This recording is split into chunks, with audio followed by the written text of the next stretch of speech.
Live. Great. Hello, everyone. Johan Rockström here, and welcome to the third Hangout on our Planetary Boundary MOOC course. I understand that you had a wonderful Hangout yesterday with Professor Will Stephan from sitting in Canberra. And now we have the opportunity to have a third Hangout, doing this at a juncture where you've gone through the Great Acceleration, the Anthropocene, the basic concept around planetary boundaries, but also started to probe some of the individual boundary definitions and the criteria they've been setting and how the method is applied. So we look forward to, helping out on some of the issues that have arisen along those modules. But I'd like to first of all introduce, or let Sarah herself introduce herself, Dr. Sarah Cornell, who's a very close colleague of mine here at the Resilience Center and within the Planetary Boundary team. Wonderful to have you along on this Hangout. Sarah? Thank you. Hi, as Johan says, I'm Sarah Cornell. I work on the Planetary Boundaries research activities that we have here at the Stockholm Resilience Center, and also with a large and growing network of people around the world. As some of you might have seen, I've had a bit of a look at some of the forum discussions so far, so I'm looking forward to these questions now. Thanks for all of your input. Great. So let's simply jump at it. And we'd like to start with a question which is very topical, namely the question by Candelaria Estavillo on the outcomes of COP20 in Lima, which was finished just this Sunday. And the question is on the top of the list. My question is about COP20. Negotiations were tense, and it was claimed that the most developed countries, which are responsible for most of the carbon emissions, did not commit to stop climate change. What's my view on that? And I have a little bit of a double view on what happened in Lima. On the one hand, I think it's fair to say that what came out of Lima does not match what science tells us is necessary. So we're still, waiting for an agreement on a planetary boundary, the necessity of agreeing that if we are going to have world development, prosperity within a 2-degree climate boundary, which translates to a global carbon budget, which thereby gives a safe operating space for all nations in the world to thrive in the future, that can only be achieved at this point where we, by the end of 2014, are very likely to reach 450 ppm of concentration for all greenhouse gases. We basically are facing such a sharp pathway of 5-6% reduction per year of emissions globally that we need a legally binding agreement at the planetary scale. We didn't get that at Lima, but we didn't even get an agreement on how to achieve that by Paris 2015. Instead, the agreement was that all nations would put forward their voluntary pledges over the next few months and a long battle around the procedures for that reporting. That was a small step forward. It's not a bad thing that countries are, in a very transparent and structured way, invited to provide the pledges, but it's very far from staying within a safe operating space for a climate boundary. The second thing which was positive with Lima was, in fact, that I think there was an agreement that all countries now, Annex 1, Annex 2, developing, should engage in the commitment for mitigation targets. I tend to agree with you, Candelaria, that developed countries need to do more. We need to have industrialized countries agreeing on, at least 40% emissions cuts by 2020, 2025, and we didn't see that. We don't see the climate fund being filled up fast enough with $100 billion per year, which has been a promise. We today have 2-point-something billion. So you're right in the sense that the commitment from the rich nations are not in par yet with what science tells us is necessary. But at least it was not a breakdown. So I think there's a little sliver of light in that tunnel, and things are certainly not shut down yet. Sarah? I'm not going to comment very much on the Lima process. I think many of us watched it with both hope and concern. I think, yeah, as you said, we're definitely looking forward to Paris and hoping for constructive discussions and negotiations. I'm going to pick up sort of loosely related question by Liran Yang, who asks, when the Industrial Revolution started, people could never guess that the planet could suffer from coal. And then she asks us to think a little bit about the new emerging technologies as well. For me, this relates a little bit, partly because actually it didn't take very long after people started the Industrial Revolution to begin to think about the consequences of combustion of coal. I mean, they thought first of all simply about resource scarcity, but also the effects on climate became really obvious surprisingly quickly after this rapid acceleration in the use of fossil fuels. Sorry, I'm being a little tiny bit distracted here. So in a sense, there's an issue here about the fact that we can make some logical deductions about how we use environmental resources, but also how we use our environment as the sort of receiving bin of all of the wastes. In our case, right now, we're very concerned about CO2, but we've previously been concerned about many other kinds of pollution that we emit into the natural environment. And so in that sense, I think we can have a little bit of foresight about the kinds of stresses that the new technologies that we're creating will also have. And we can talk about what kinds of precautions we might need to take in place. Obviously, one of them would simply be, if we're using natural resources, we should think about their ultimate fates and pathways in the environment. All of our experience with industrialization and fossil fuel pollution also tells us that issues of equity and the social impacts of this are going to be impacted and perhaps, well, almost certainly unfairly distributed, and that there will need to be political processes and social engagement processes that we might want to engage in to avoid those worst impacts. And so when we're talking about these emerging new technologies, we can probably say that we know the kinds of governance structures that we'd need to have in place if we wanted the world to follow a sustainable pathway versus the kinds of governance structures that would characterize an unsustainable pathway. Later in the MOOC, you'll be hearing from our colleague Victor Gallas, who explicitly talks about these issues of new technologies. And actually, in the next couple of sessions, you'll find out more about how we see a precautionary approach, how to deal with environmental impacts in these kinds of conditions of perhaps very high uncertainty in terms of the actual playing out of impacts, but at the same time, very high certainty that there will be impacts.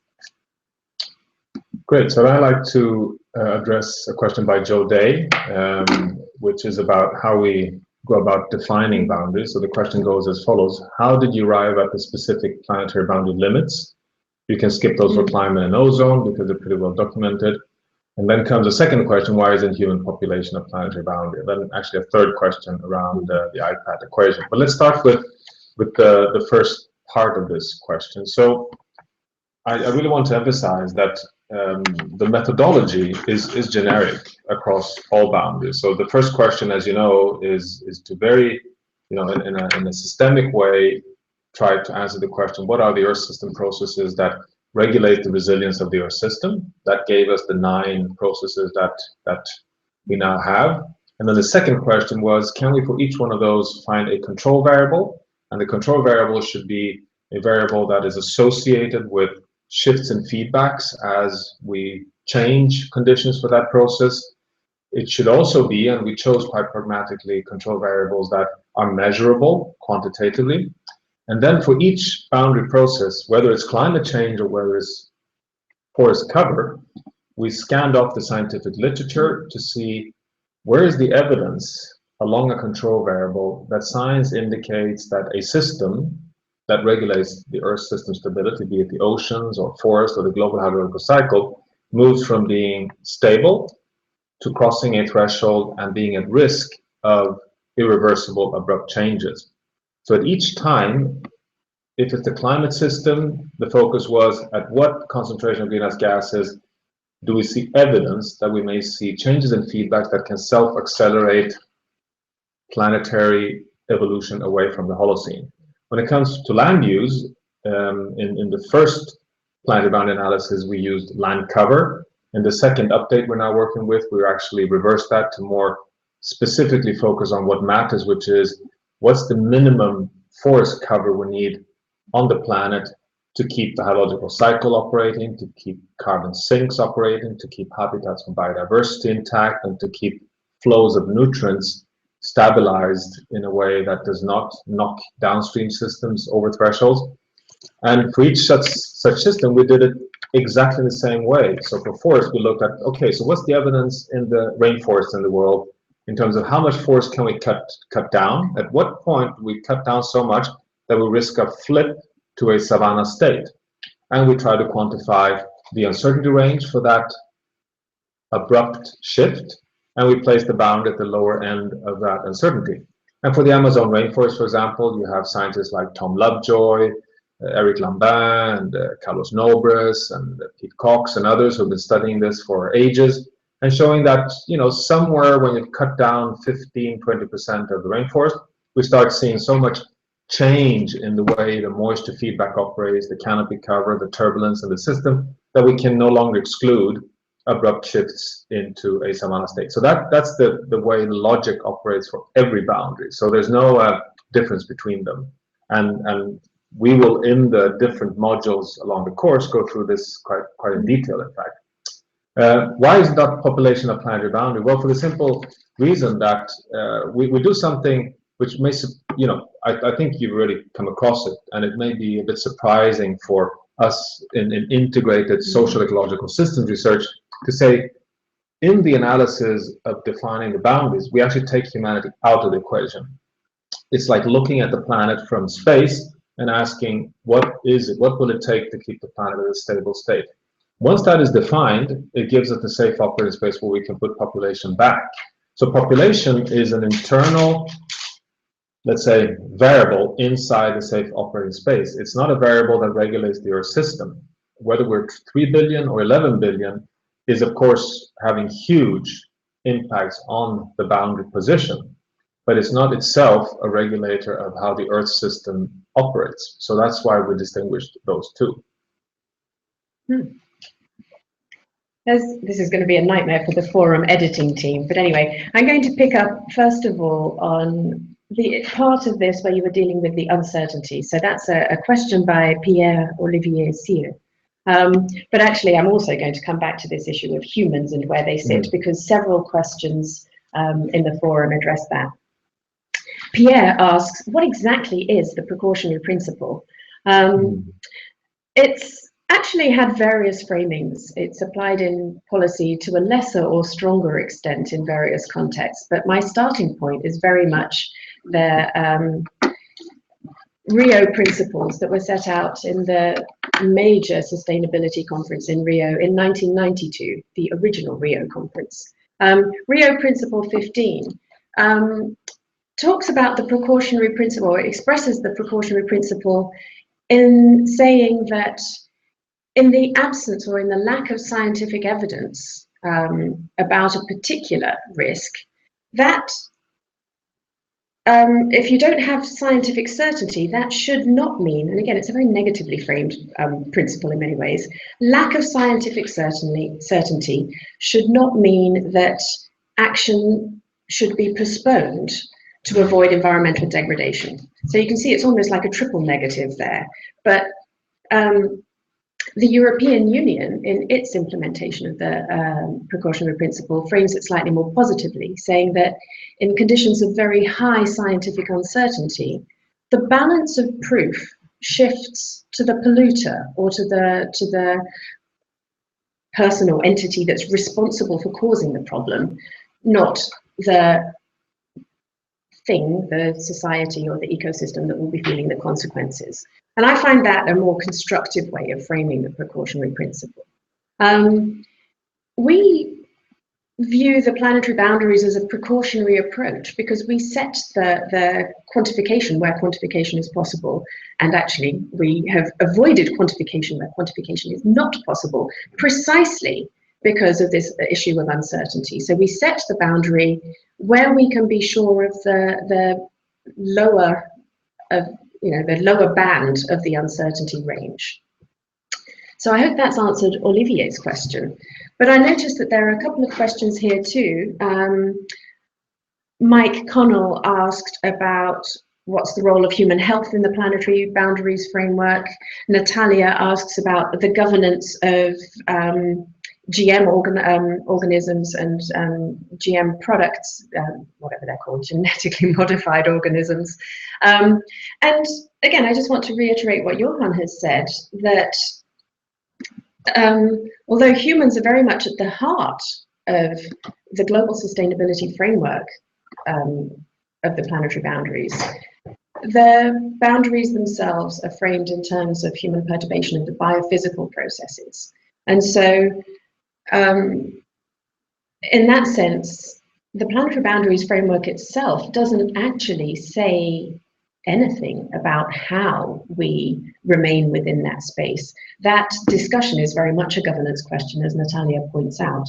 And that governance is surely not as simple as scientists going to state governments and telling the world how it must be. This governance process is as rich and complex and as frustrating as the Lima process shows, as the biophysical world itself. Yeah.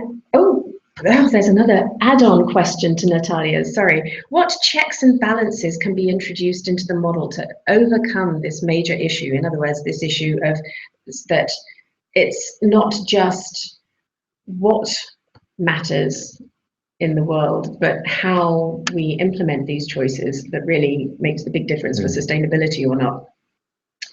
I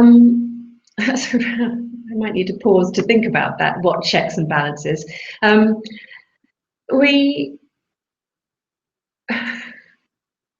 know many of the attributes of good governance. And again, you will hear much more about this in the later sections of the MOOC, so I definitely encourage you to engage very actively in the later sections when this question of governance, and governance especially in the context of these new transformative changes that we might want for sustainability, how they play out. But we know that we need evidence of these changes, so there's an important role for monitoring and measurement and tracking change. We know that we need accountability. Everyone's making, I mean, all of us, and again, there's another issue here. Somebody was saying, can you downscale the planetary boundaries to individuals?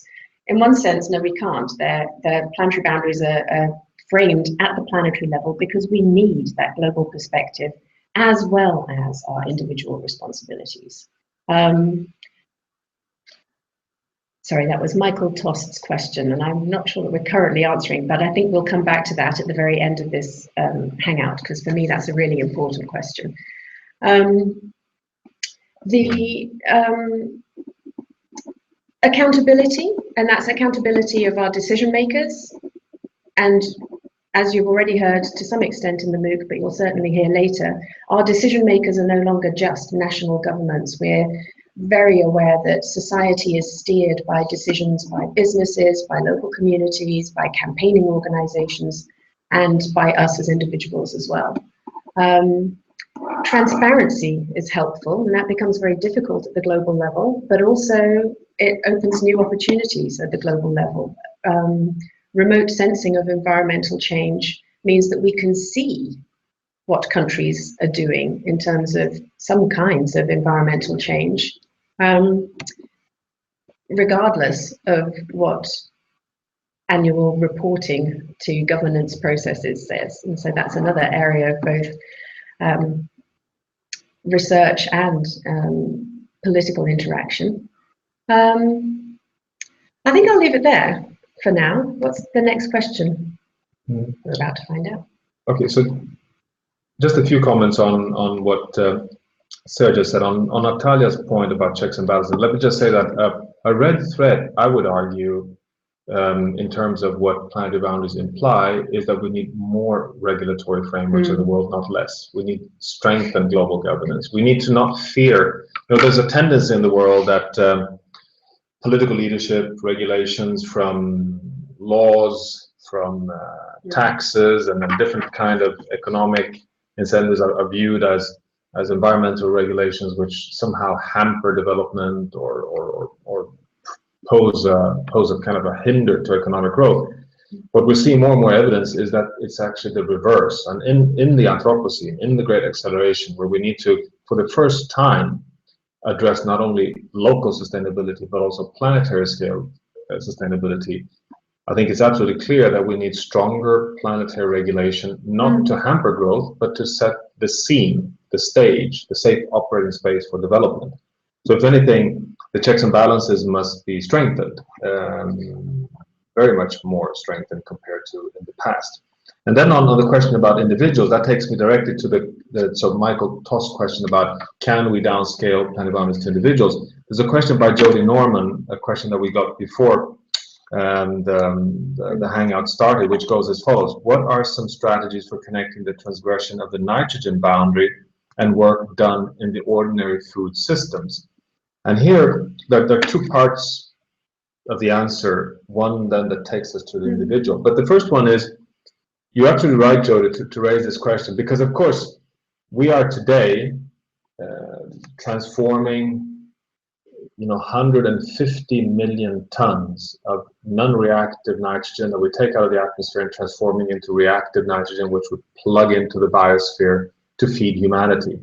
And we are suggesting that the precautionary placement of the boundary is at 44 million tons, so less than a third of what we're today taking out in the modern agricultural system. So this is nothing less than a nutrient revolution to be able to move back into the safe operating space for nutrients in the world. We have a lot of evidence that this is actually quite likely a correct number, because we see so much nitrogen and phosphorus induced threshold in freshwater systems. I won't go through all the consequences, but the question is, what does this mean for farmers in the world, and can we feed humanity within the global nitrogen boundary? And I will actually argue, and I think Sarah agrees, that we actually don't know for certain if this is possible in full, because the analysis that have been done so far in terms of can we feed humanity on current cropland, clearly yes. Can we feed humanity within a carbon budget? Clearly yes. But can we actually feed humanity within the water boundary, the nitrogen boundary, phosphorus boundary? It still remains to be fully analyzed. But when we've been working on the planetary boundary analysis, we are convinced that this is actually possible, that we can close the cycles of nitrogen and phosphorus, that we can have a redistribution, particularly of nitrogen, that we have so many regions in the world where we are overusing nitrogen, in areas like India, parts of China, Europe, North America, Australia, where we're applying 30, 40, 50% more nitrogen per hectare per year than we actually need for high level productivity of staple food crops. That's why we have leakage of nitrogen. And that if we can be clever in terms of redistribution of nitrogen and recycling of nitrogen, and particularly connecting the waste side of nutrients and transform waste from everything from fecal composting, urine, and waste from urban regions back into agriculture, there's a huge potential getting both phosphorus and nitrogen back to the fields, and thereby closing the loop on nutrients and stay within a safe operating space. And that's where, to close, we come back to Michael's point, that means, in fact, that a global boundary on nitrogen can be translated quite easily into the individual level. We've done that in the update that we're now working on to take it down to the hectare level, so how many kilos of nitrogen per hectare per year if you would distribute in a fair way.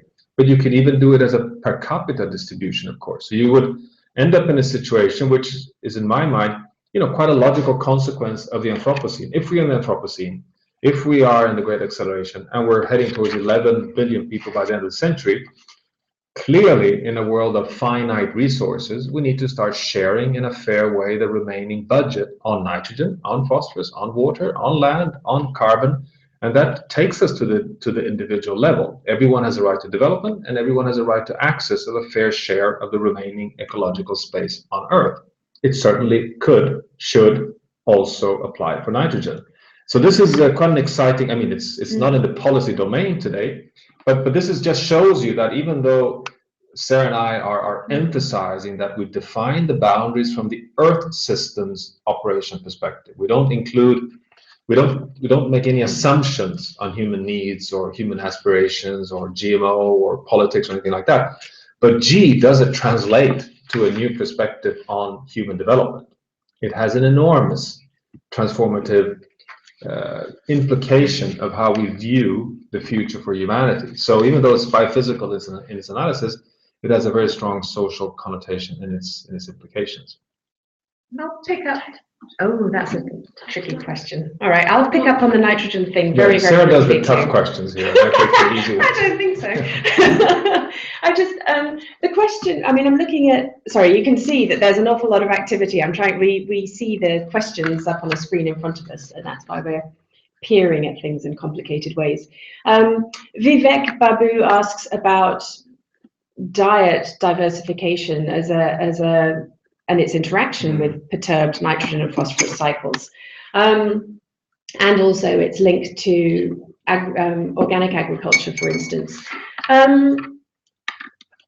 The question is just, how important is it? And I suppose the simple answer is, yes, it is very important. We're needing to explore ways of intensifying agriculture and rethinking agricultural production, food production, and trade to reduce these impacts as linked impacts. And that also leads me a little bit to Danielle Cunha's question, which is a written down question, which I'm looking at this here, about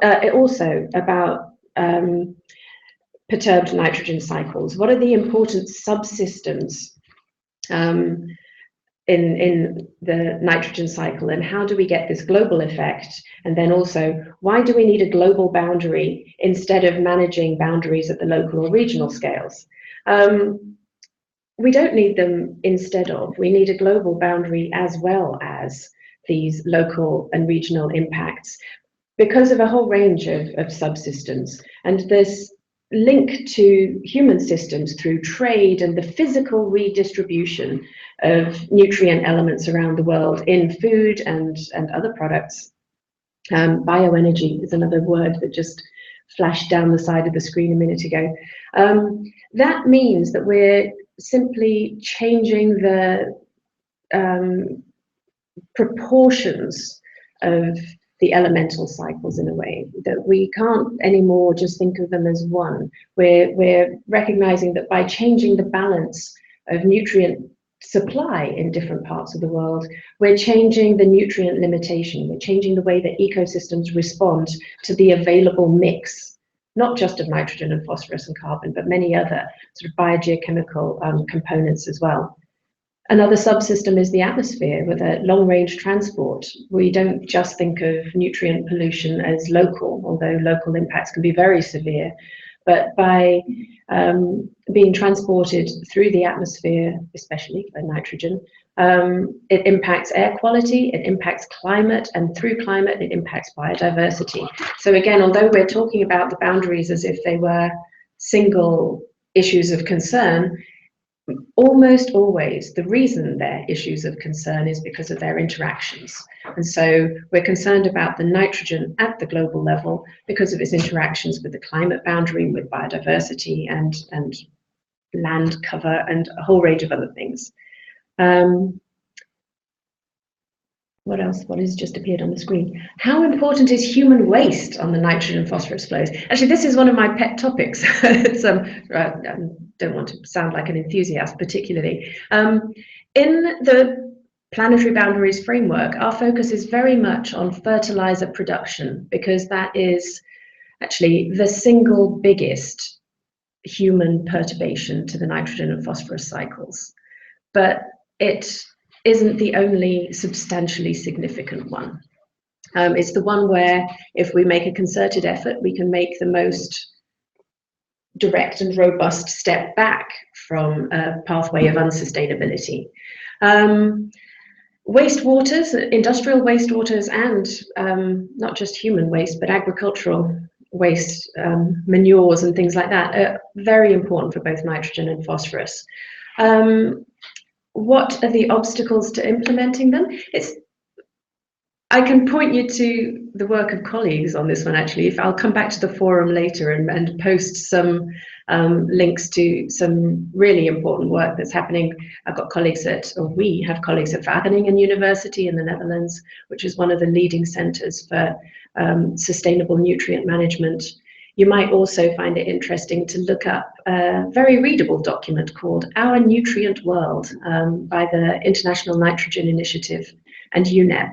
So Google that, onw.pdf. And that starts to explain both the pathways for much more sustainable nutrient management, both in terms of what's required in policy, but also in terms of collective societal activities to change how we eat and trade and manage our wastes and everything. So there's a question by Mark Edwards on why is not disease control or perhaps a bacterial viral biosphere regarded as a planetary boundary? We're transgressing several bacterial thresholds and our system shocks consequently occur, for example, Ebola and antimicrobial resistance. And this is a very good question. And well, to begin with, Mark, I can tell you that we had this as one of our candidates and discussed it quite at length. It fell on the following criteria that, so we are quite stubbornly trying to look at processes in the Earth system that could knock us out of the Holocene. So what are the processes in the Earth system that keeps the planet in its current interglacial desired state for humanity? And even though mutations, viral mutations and some bacterial evolution such as well, if you could, for example, get a situation where we get so much antibiotic resistance that it could actually knock out a large portion of world population, it would certainly be a threat, what we would call an existential risk or an infinite risk, which is studied today very prominently as a scientific field, in fact, to list the existential risks of threat to humanity. But we don't think, or it isn't a process that regulates the Holocene stability. So it's kind of two different lines of analysis. So on the one hand, the planetary boundary analysis defines what are the processes that regulate the resilience of the Earth system and its ability to stay in the Holocene. Then you have another line of analysis, which is what are the existential risks to humanity? And that list certainly includes the bacterial, viral threats to humanity, but they also include, for example, if you look, there's a wonderful center at Cambridge University led by Sir Martin Rees, the former president of the Royal Society, called the Center on Existential Risk Research. And they've done a list which includes the threats of viral pandemics to humanity, but also issues like nuclear war, that nanotechnology goes astray, that robotics take over, that we invent robots which themselves basically have self-propelled intelligence that in the end would start controlling humanity, certain degrees of human-induced wars. And we don't include those as planetary boundaries because they might wipe out humanity, clearly, but they wouldn't necessarily push the planet out of the Holocene state. This can be debated, though, because there's a contradiction here, because we are in the Anthropocene. So we humans are the largest geological force of change on the Earth. So in a way we are, and we are kind of a planetary boundary process in our own right. We're almost like a Earth system process. So if we're wiped out, the planet would calm down quite significantly. Sixth major extinction. So you know that there is an intellectual debate to be held here, and that's why I appreciate this question so much.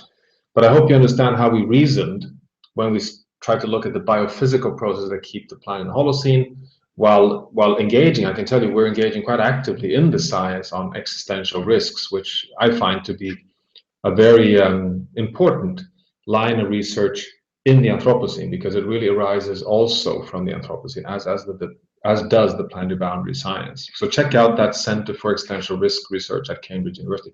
There's another one, by the way, they always compete with each other, Oxford University, Yes. which is the Future of Humanities Institute. And there's a wonderful scientist there called Nick Bostrom, who has written a book recently on existential risks. And we're actually putting out, together with them, both with the Oxford Center and the Cambridge Center, a report on infinite risks for humanity, which will be released at the World Economic Forum in Davos in end of January. So keep an eye on that. Our scientific analysis of existential risks in the world, which is a parallel track of analysis to the work that we're discussing here today.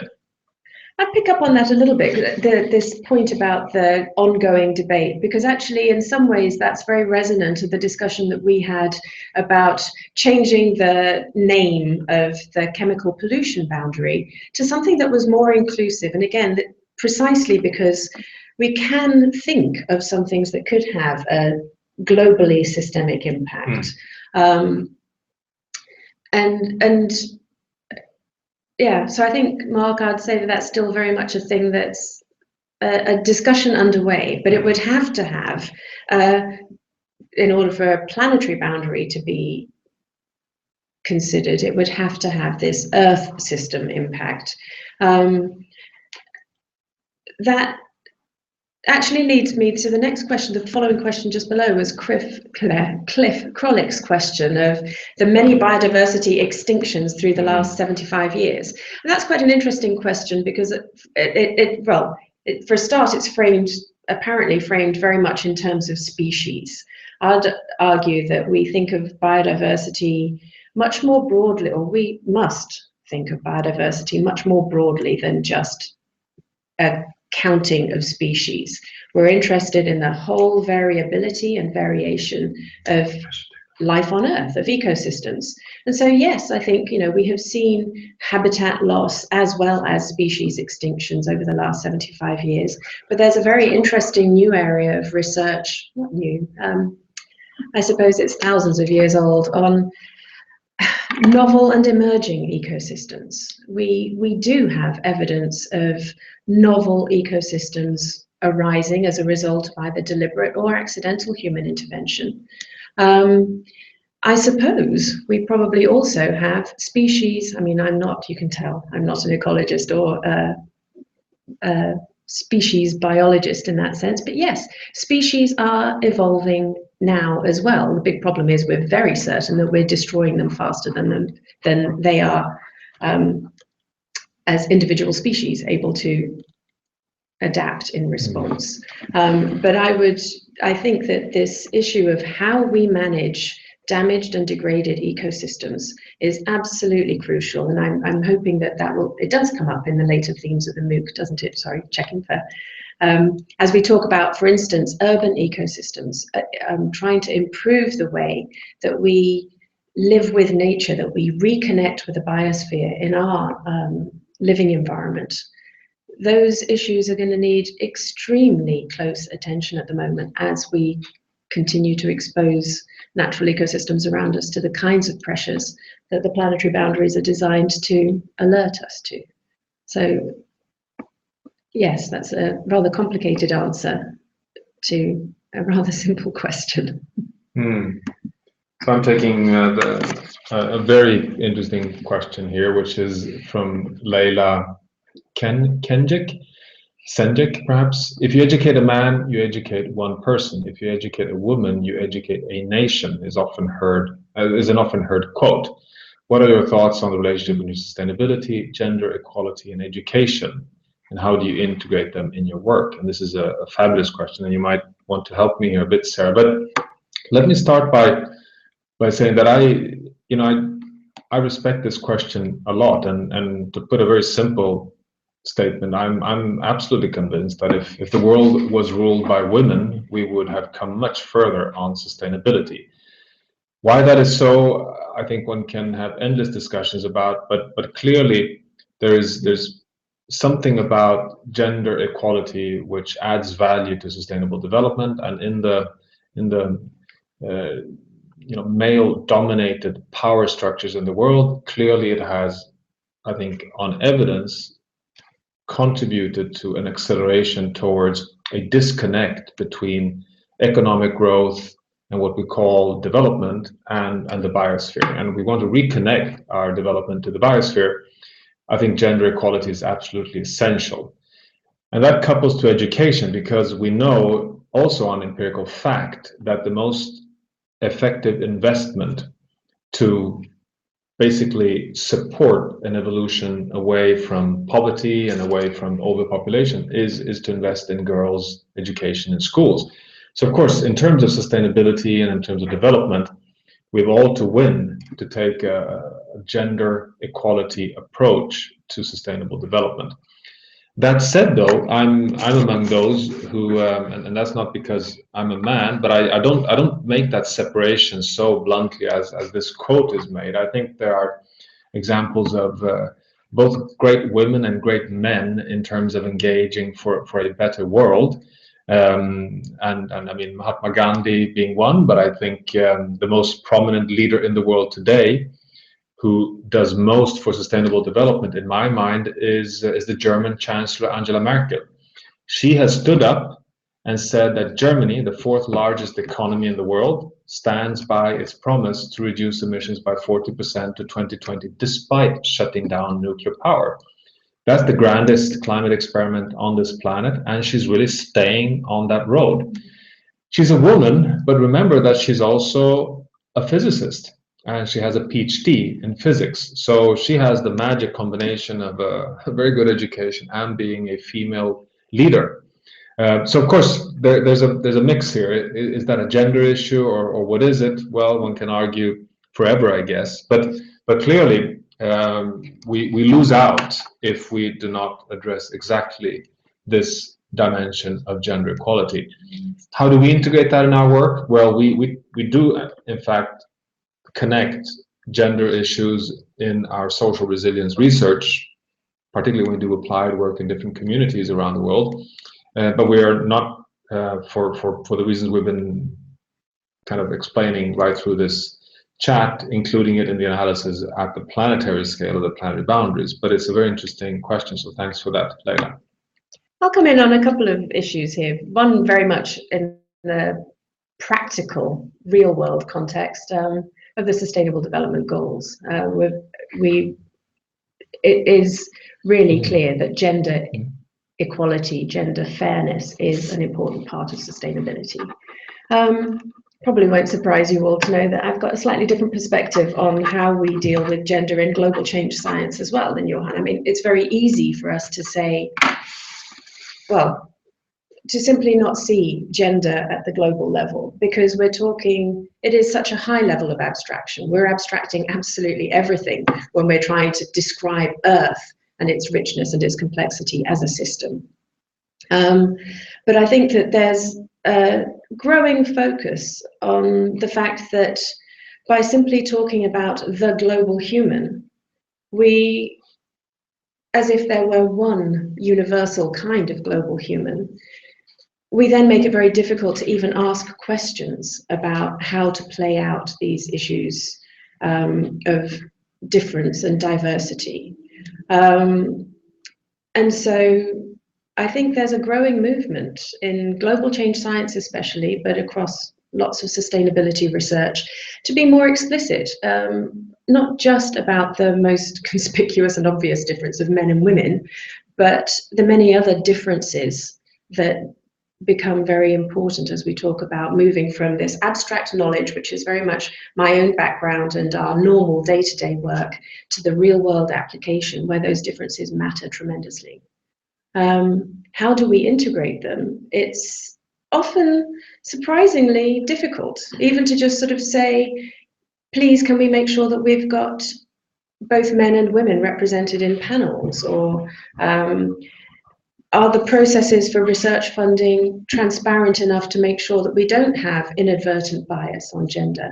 And I think that it's important that this generation of academics and people in policy are much braver in highlighting the issues of not just gender equality, but how we deal with diversity across the board. There was another sort of related question about the scientific process. I'm going to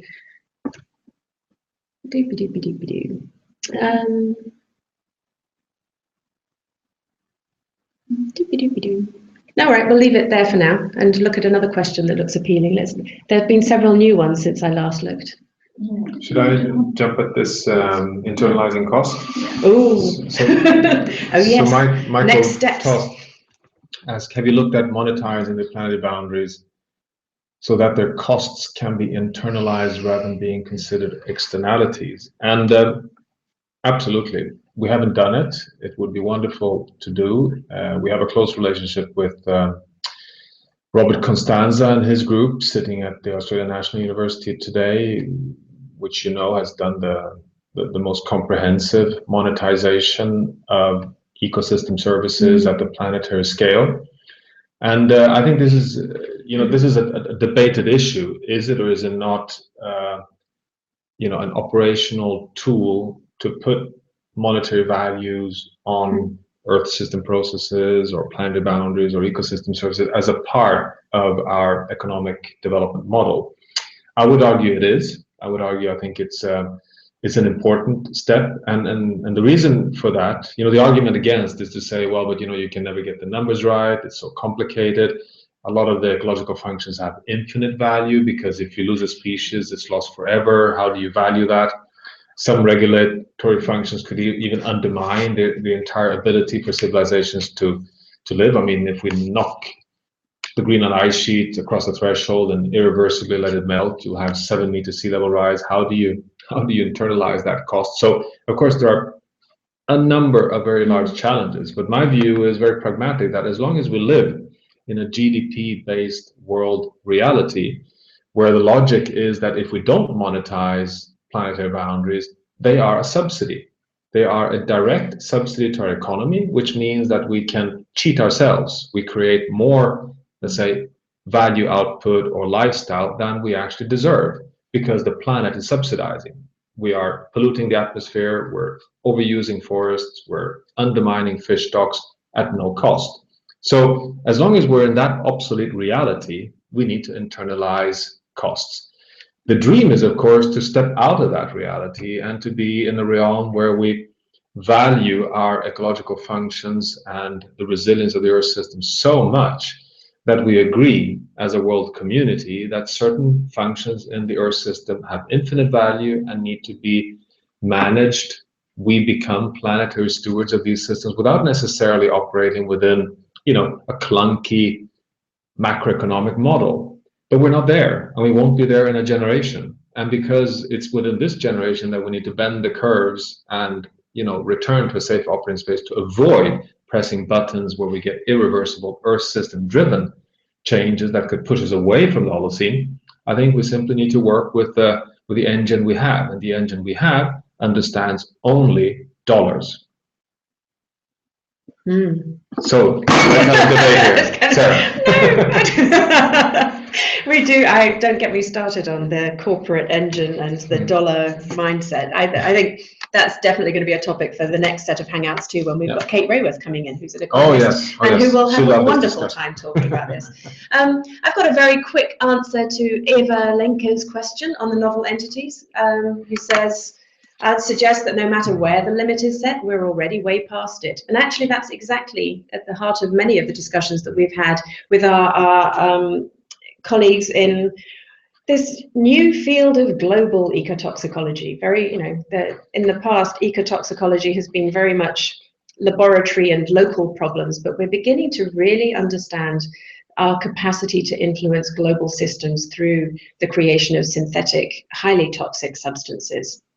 And I've joked about making the t-shirt that says the planetary boundary is zero for these things. These are novel substances that we can create because of our phenomenal capacity for ingenuity and technical and technological innovation. But we certainly have evidence for many different kinds of substances that we're in that zone of uncertainty that we've talked about. we may not have triggered, became very close with the CFCs and the release into the atmosphere of finding a way of creating innocuous looking substances at ground level that had earth-changing functions in the upper atmosphere. We have substances that we know to be dangerous at ground level, things like DDT in the 1950s and 60s and 70s, that fundamentally changed bird life and the perturbed ecosystems on very large spatial scales. We see the same sort of thing with the long-range transport of other substances that bioaccumulate. And so they go way beyond the immediate local impacts of what we would normally call chemical pollution. They start to have this systemic effect. And so I think that, again, we can't at the moment find a single quantitative approach or a set of metrics for this huge diversity of substances and the huge potential range of impacts that it might have, these substances might have as they cascade through the environment. But I think we can agree that we certainly need to be much, much more careful about the release of hazardous substances, toxic substances into the environment. That's not to say we don't make them, we don't use them in our production. In many cases, we depend on them. We're thinking of things that we use as medical treatments, for instance. They just need to be controlled and managed. Their release, environmental release, needs to be managed much more tightly than it is now. And that also linked to somebody else's question, I can't remember where, about the fact that we need to, back to the monitoring, we all sort of responsible collectively for observing and managing our own environment. What's the next question on the list? Okay, so I'll try to answer Vivek Babu's question about solutions for rainfall agriculture in countries like India. How critical is it to take control of freshwater consumption and maintain environmental flow? So in such regions, is it possible for centralized green urbanization? So this is an area where I am, and I think there's a lot of evidence to be support, to be optimistic, meaning that we set a global freshwater boundary of the maximum allowed consumptive freshwater use, which is dominated by far dominated by food production. That's why the rainfall agriculture question is very relevant. But then we're coupling it with our current update on the planetary boundary work with the minimum amount of water that we need to leave in river basins to allow catchments, watersheds, river basins to operate in a resilient way. So you need a minimum amount of wetness to keep biodiversity going, trees, meadows, wetlands, aquatic ecosystems working. So I would argue that I think, which is implied in your question, Vivek, that yes, we need to, in a very hard way, to secure a minimum amount of fresh water in every river basin in the world if we are serious about, maintaining carbon sinks, biodiversity, ecosystem functions, and the ability to produce food. Now, the challenge is that we need to feed 9 billion people by mid-century, potentially 11 billion people by end of century. We have 1 billion people hungry, and we know that we need to increase food production by 50 to 70% just over the next 30, 40 years. That's a new green revolution in terms of scale of production increase. And if Sarah wanted to put on a t-shirt just now saying zero with regards to novelties, I'll also put on a t-shirt saying not only zero, it will say 0, because it will say zero biodiversity loss and zero expansion of land. Because in fact, if you look at the numbers, that's essentially that's what it has come to. That if we want to stay within a safe operating space on biodiversity and land, the challenge for food production systems in the world is to achieve a green revolution, meaning 50% increase in production in just one generation within current farmland without undermining biodiversity. And doing that in a way that does not dry out river basins. And the question is, can this be done?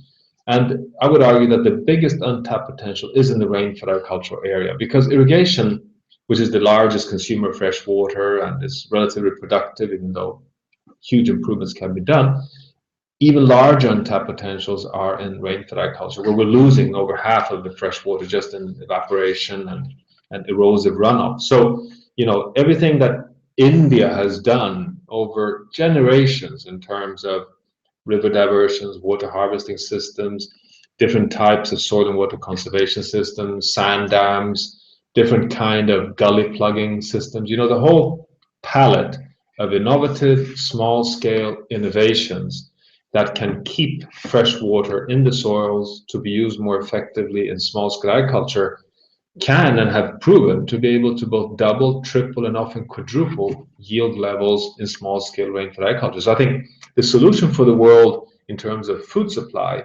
lies very much in innovations in small-scale rainfed agriculture.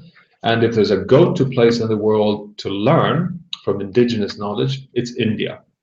You've been under pressure for so long, and therefore you've innovated in such an enormous way. I think the Karnataka experience in India is phenomenal. The way intensified rainfed agriculture is done in many of the watersheds in India, and Suhaswani, Dr. Suhaswani at ICRISAT in Hyderabad is one of the lead scientists in this work. So if you're interested, I would check out some of that work, which is, in my mind, a way of operating within the freshwater boundary at a large scale, in fact.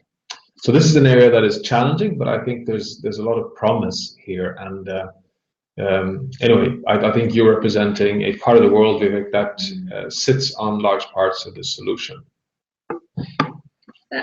There's a couple of questions, and I think it sort of follows on the role of technology in sustainability. Sorry, I can't find the names of the people, just down, doobie-doo, down, down. So one of them is Lakshmi Pant's question about what is the role of technology as we deal with things. And then also Kim, Kim Locke, who shares my kind of skepticism about a technological fix. But at the same time, it doesn't matter how skeptical we are, we rely on technology to get us out of some of these issues.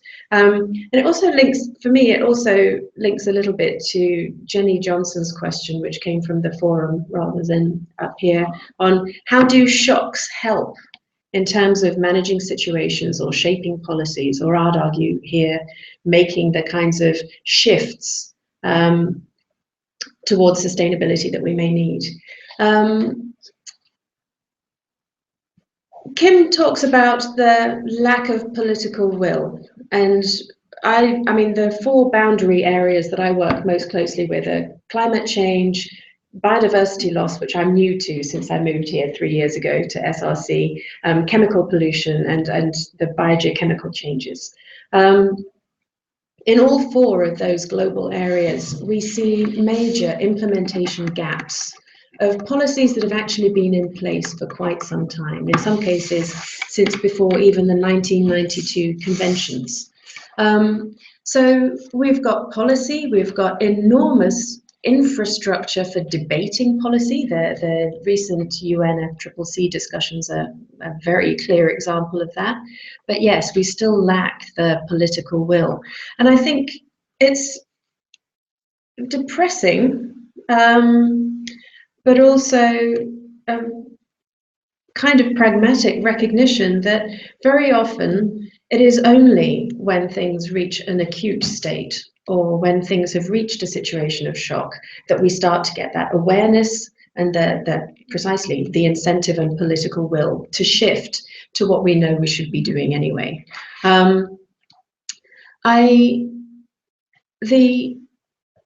In many cases, we don't lack the technology for these changes already. We have the technologies in place.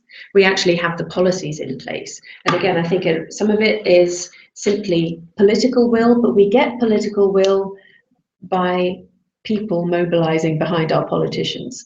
And again, I think for me, one of the real strengths of this new global era is that we can all watch and see what's happening in the world, and we can all press for change. We might not all be able to influence the political process directly at its highest level, but that process of people changing is unavoidable. We will change the planet because that's what we do. And that unfortunately takes us to the end of this session. Time flies when you enjoy things, and these questions have been fantastic. Wonderful questions. There's one question here on just to close. I mean, Thomas Brage says, do you see in the near future a full integration of environmental stewardship and national and international defense strategies, which is kind of the ultimate outcome? Can we envisage in the near future a world development within a safe operating space of planetary boundaries? And the answer, to be honest, is no. We don't see it right now. But I think we all feel quite encouraged by what Ban Ki-moon is trying to do in terms of the framing of planetary boundaries. You may be aware that he actually refers to the planetary boundary research in his synthesis report to the General Assembly. And I think that if we all participating in a MOOC like this become ambassadors of the new narrative, which is a new narrative that says in the Anthropocene, which is a huge threat, we can translate that into a good Anthropocene where we see boundaries and a safe operating space as an opportunity for us to secure a prosperous future, and that there's no contradiction between sustainability and prosperity, and that on the contrary, we're kind of abandoning the growth without limits paradigm and instead moving into a realm of growth within limits, and that is a very positive story. So I can sense in almost all of these questions that this is where we're moving towards, and we're not there yet, but I certainly see quite a lot of indications that business leaders, policy leaders, and some of the international policy agenda is starting to change that narrative, and we can be ambassadors of that. We are in the update phase of our planetary boundary science, and we hope to be able to share that with you before the end of the course. We're also quite enthusiastic in terms of the advancements in the science. Thank you so much for being so lively and providing us with so much learning in just the way you phrase your questions. I hope you've received a reasonable set of answers from Sarah and myself. We certainly enjoyed this a lot, and looking forward to not only continuing to engage in the course, but also future Hangouts. And so hang in there, and see you on the web. Bye there. Bye.